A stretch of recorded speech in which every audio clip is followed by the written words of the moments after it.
प्रिय छात्रों, एक प्रयास चैनल पे आप सबका फिर से स्वागत है। आज सामान्य विज्ञान की श्रृंखला को आगे बढ़ाते हुए पार्ट 5 लेकर मैं आज आप सबके लिए आया हूँ, जो 66वीं बीपीएससी प्रारंभिक परीक्षा के लिए तो अति महत्वपूर्ण है ही, साथ ही अन्य लोक सेवा आयोग की जो परीक्षाएं आयोजित होती है या अन्य सभी परीक्षाओं के लिए बहुत ही महत्वपूर्ण है। तो चलिए आइए शुरू करते हैं सामान्य विज्ञान को आगे बढ़ाते हुए।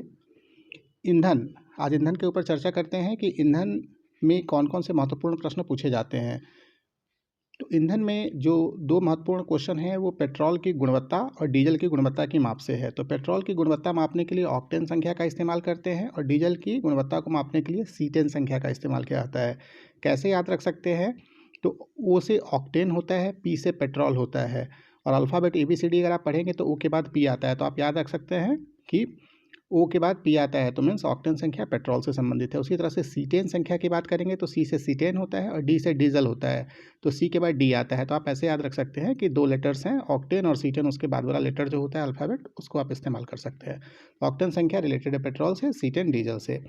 फिर एक प्रश्न आता है कि बायोगैस कैसे बनता है? तो किण्वन की प्रक्रिया से बनता है। किसने डेवलप किया था? SV देसाई महोदय ने इसे डेवलप किया था। कौन कौन सी गैसों का मिक्सचर होता है ये? मीथेन और कार्बन डाइऑक्साइड का।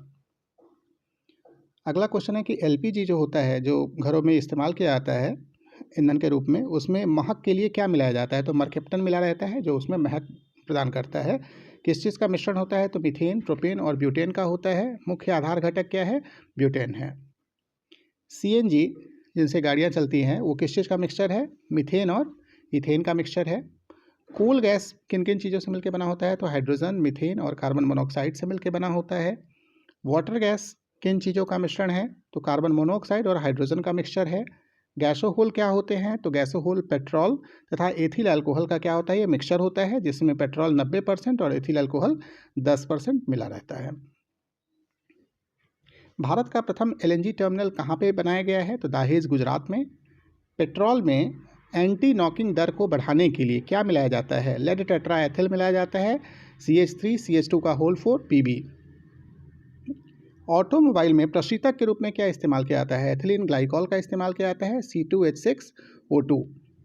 भारी वाहनों में डीजल से क्या प्राप्त होती है? उच्च क्षमता एवं आर्थिक बचत की प्राप्ति होती है। अब बात कर लेते हैं अपमार्जक। तो अपमार्जक जानने से पहले ये समझते हैं कि साबुन कैसे बनाया जाता है। तो वनस्पति तेल या वसा एवं कॉस्टिक सोडा या कास्टिक पोटास जो होता है, उनके जलीय विलयन को गर्म कर दिया जाता है और रासायनिक प्रतिक्रिया के फलस्वरूप साबुन का निर्माण होता है। अपमार्जक जो होता है वो क्या होता है? साबुन से थोड़ा भिन्न साफ करने वाला पदार्थ होता है जो कि कठोर जल में भी कपड़ा धोने के काम में आता है। जहाँ कठोर जल है वहाँ पे साबुन काम नहीं करता है, तो वहाँ पे अपमार्जक आप समझ सकते हैं, सर्फ को ही अपमार्जक कहा जाता है। यह करता क्या है? तो कैल्शियम तथा मैग्नीशियम के आयनों के साथ विलय अवक्षेप बना लेता है। क्योंकि जल की जो कठोरता होती है किसमें कारण होती है? जो उसमें सल्फेट्स, क्लोराइड्स मिले होते हैं उन्हीं के कारण कठोरता होती है। तो उसका ये क्या करता है? उन आयनों के साथ विलय अवक्षेप बना लेता है। इसी कारण यह अधिक झाग देता है, जिससे मैले कपड़ों से गंदगी और मैल निकल जाते हैं। अपमार्जक जल के पृष्ठ तनाव को भी घटा देता है। अपमार्जक में सोडियम सल्फेट मिलाने से, यहाँ बनाने की जगह आप मिलाने पढ़ेंगे, मिलाने से क्षारकता बढ़ जाती है तथा सोडियम सिलिकेट के मिलाने से चूर्ण क्रिस्टलीय हो जाता है, साथ ही चूर्ण क्या रहता है? शुष्क रहता है।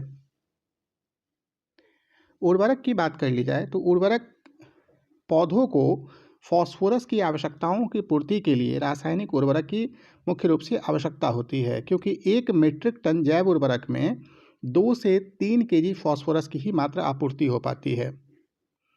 उर्वरक में जो पाए जाने वाले तत्व होते हैं वो दो प्रकार के होते हैं। एक तो स्थूल तत्व होते हैं, एक सूक्ष्म तत्व होते हैं। स्थूल तत्व में क्या क्या है? नाइट्रोजन है, फास्फोरस है, पोटासियम है NPK, कैल्शियम है, मैग्नीशियम है तथा सल्फर है। अगर सूक्ष्म तत्व की बात की जाए तो बोरन है, क्लोरीन है, कॉपर है, आयरन है, मैंगनीज है, मोलिब्डेनम है, जिंक है। तो कभी कभी प्रश्न ये दे दिया जाता है कि उर्वरक में पाए जाने वाले स्थूल तत्व कौन से हैं, तो इन 6 में से एग्जाम्पल दे दिया जाता है। या कभी कभी ये रहता है कि सूक्ष्म तत्व कौन सा है, तो आप नाम याद रखेंगे। अमोनियम सल्फेट सबसे ज़्यादा क्या करता है? मृदा में अम्ल छोड़ता है। तो कभी एक बार प्रश्न ये आ चुका है कि मृदा में सर्वाधिक अम्ल कौन सा केमिकल छोड़ता है, तो आप बता सकते हैं वहाँ पे अमोनियम सल्फेट छोड़ता है, जिसका रासायनिक फार्मूला क्या होता है? NH4 whole twice SO4। यह क्या है? एक मिश्रित उर्वरक है जो किस चीज़ के मिलकर के बना है? आप यहाँ से देख सकते हैं, अमोनिया और सल्फर से मिलकर बना है। यूरिया या कार्बामाइड एक कार्बनिक तत्व है। कई बार यह भी क्वेश्चन आता है कि निम्नलिखित में से कौन सा कार्बनिक तत्व है, तो आप याद रखेंगे यूरिया या कार्बामाइड, ये दोनों क्या है, कार्बनिक तत्व है, जिसका रासायनिक सूत्र क्या होता है, CONH2 का होल ट्वाइस। यूरिया में क्या क्या चीज़ें मिली होती है, तो यूरिया में 46.7% नाइट्रोजन एमाइड के रूप में उपस्थित होता है। इसका उत्पादन कैसे होता है, तो द्रव्य अमोनिया तथा कार्बन डाइऑक्साइड की प्रतिक्रिया से यह बनाया जाता है तथा पर्णीय छिड़काव के लिए बहुत ही उपयुक्त होता है। कृषि में नाइट्रोजनी उर्वरक के अत्यधिक उपयोग से पर्यावरणीय विभिन्न तरीके से प्रभावित हो सकता है। मतलब कृषि में अगर नाइट्रोजन उर्वरक का अत्यधिक प्रयोग कर दिया जाए उर्वरा शक्ति बढ़ाने के दृष्टिकोण से, तो पर्यावरण पर वो अलग अलग प्रभाव भी छोड़ता है, जैसे मिट्टी का अनुपजाऊ या ऊसर हो जाना, भौम जल में लीचिंग होना, ये सारी चीज़ें समस्याएं भी उत्पन्न होती है। तो एक लिमिटेड सोर्स ही आप उर्वरक का इस्तेमाल कर सकते हैं। डीएपी का भी काफ़ी इस्तेमाल किया जाता है। पूरा नाम क्या है इसका, डाई अमोनियम फॉस्फेट। रासायनिक फार्मूला क्या होता है, NH4 का होल ट्वाइस HPO4।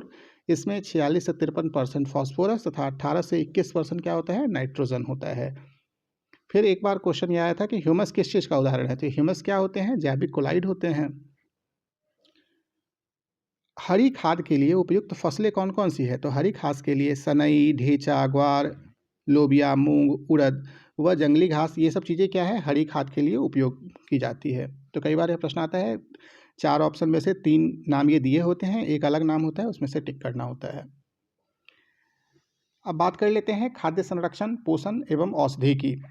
तो खाद्य परिरक्षण में प्रयुक्त पदार्थ क्या होता है, जैसे खाद्य परिरक्षण का मतलब ये होता है कि लंबे समय तक, जैसे अचार है, उसको खराब होने से बचाना है या किसी भी पदार्थ को खराब होने से बचाना है खाद्य परिरक्षण में, तो मुख्य रूप से सोडियम बेंजोएट का इस्तेमाल किया जाता है, NaC4H5O2, या उसे बेंजोइक एसिड भी कहते हैं। तो इस तरह से इसका इस्तेमाल किया जाता है। शहद का प्रमुख घटक क्या है, तो यह कई बार यह प्रश्न आ चुका है बीपीएससी में और अन्य परीक्षाओं में भी। फ्रक्टोज होता है मुख्य तत्व। अगर परसेंटेज की बात करें तो फ्रक्टोज 38.2%, ग्लूकोज 31.3%, सुक्रोज 1.3% और माल्टोज 7.51% और जल जो है 17.2% होता है। एक बार प्रश्न यह भी आया था कि एक या दो बार यह भी प्रश्न आया है कि एस्पिरिन क्या होते हैं, तो एस्पिरिन एंटीपायरेटिक होते हैं। शांति कारक औषधि के रूप में किसका इस्तेमाल किया जाता है, पोटेशियम ब्रोमाइड का इस्तेमाल किया जाता है। तथा दांत का जब दर्द होता है तो डेंटिस्ट के पास जब आप जाते हैं तो वो एक आयल का इस्तेमाल करते हैं, जिसको यूजिनॉल कहते हैं। वो बेसिकली तत्व किससे निकलता है, लौंग से निकलता है। तो लौंग का तेल जो है उसी को यूजिनॉल नाम से भी जाना जाता है। तो इस तरह से आज मैंने आप सबके साथ पार्ट 5 डिस्कस किया। जल्द ही आप लोगों के लिए लास्ट वीडियो केमिस्ट्री का पार्ट 6 लेकर के आएंगे। अगर आपको वीडियो पसंद आया हो तो ज़्यादा से ज़्यादा अपने दोस्तों के बीच में शेयर करें, साथ ही चैनल को लाइक और सब्सक्राइब करें। एक प्रयास चैनल देखने के लिए धन्यवाद। मिलते हैं अगले वीडियो में।